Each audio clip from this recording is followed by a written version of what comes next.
pessoas. Concordo total. É administração de pessoas. Porque eu acho que é o E o programa, Paulo faz isso eu muito acho que é o bem. programa que tem mais pessoas diferentes, com pensamentos diferentes, né? Sim. Da Jovem Pan. É que eu acho que a Jovem Pan ela tem uma coisa que talvez é diferente das outras. Talvez pode ser que algumas emissoras enxerguem isso como um problema. A Jovem Pan não enxerga isso como um problema, ela enxerga como uma solução. Porque muita gente chega e fala o seguinte, não, porque a Jovem Pan é 100% de direita e não sei o quê. A Jovem Pan tem a sua posição, isso é inegável. Se você olhar para a Jovem Pan, você sabe muito bem aquilo que a emissora pensa, os valores que ela defende, enfim, isso é indiscutível. Agora, na comparação... Você acha que é claro para toda a rede de televisão ou rádio é isso? Não é porque, tão claro, não né? é porque hoje em dia é mais fácil você taxar os outros. E tá. aí você elimina o debate. Então você dizer o seguinte, é bolsonarista, é petista, não não sei o quê. existe veículo nenhum isento, tá? Eu acho que não. Mas o que eu tô querendo dizer é o seguinte, a Jovem Pan enxergou justamente o debate como uma fonte de audiência. Com certeza. Então, quando você pega, por exemplo, e coloca um comentarista de direita, 2 comentaristas de direita, 3 comentaristas de direita, você pode ter audiência? Sim, você pode ter audiência. Mas o que dá mais audiência que isso? O que dá mais repercussão do que isso? O que contribui mais com a sociedade? Quando você coloca visões diferentes juntas para debater e ver no que vai dar. Às vezes, passa dos limites, concordo, sem sombra de dúvida. Às vezes exagera. Você via GNT, Multishow, era sempre gente que concordava em tudo, Então, né? mas Vilela, eu já vi vários telejornais com receio desse debate. Sim. De chegar e falar o seguinte, não, qual que é a sua opinião? Discordo desse, aí começa uma pequena discussão, uma coisa assim que a gente tem no Bom Dia nosso. Assim.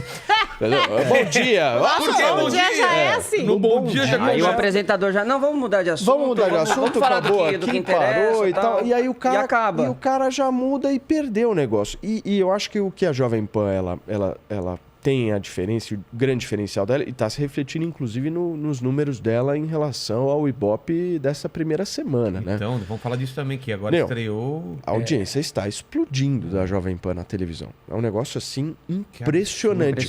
Mas existem vários fatores que eu acho que levam a isso. A questão do histórico, que a Paulinha pode falar melhor, a marca enfim. é muito forte. Mas eu acho que tudo é uma questão de mercado.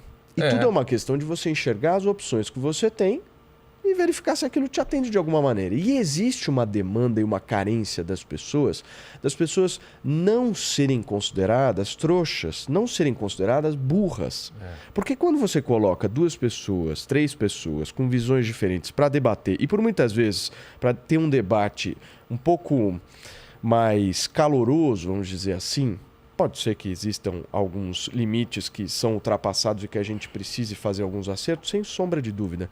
Mas quando você coloca isso, eu acho que há uma valorização da audiência. Claro. Você está dizendo para a audiência o seguinte, a gente aqui pensa desse jeito, mas aqui você vai ter a possibilidade de ouvir de tudo. E quem vai formar a sua opinião é você mesmo. Eu acho que isso é honesto. É honesto de se fazer. O que eu acho que, por muitas vezes, o brasileiro não teve a opção no cardápio. Esse eu acho que é o ponto. Mas o cardápio de opções ele não tinha isso. Os programas eram uma visão só e 3 pessoas concordando.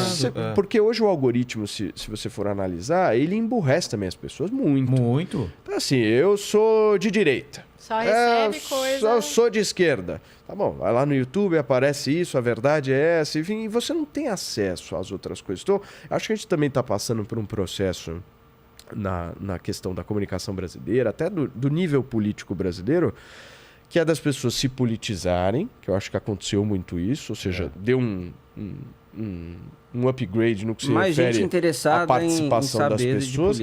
E agora a gente está meio que numa fase de adaptação das pessoas falando o seguinte, tô acompanhando. Mas peraí, deixa eu pensar um pouco também, né? Agora eu tô acompanhando, eu quero pensar, quero avaliar, deixa eu ouvir isso daqui, deixa eu ouvir aquilo ali. E a pessoa está começando a montar. Obviamente que hoje existem as torcidas que estão lá colocadas, estão postas, cada um torce para um, enfim. Mas eu acho que isso tende a diminuir. No momento em que as pessoas começarem a ter um pouco mais de senso crítico. E é importante a gente cultivar isso. Como é que a gente cultiva isso? Colocando o negócio para rolar mesmo.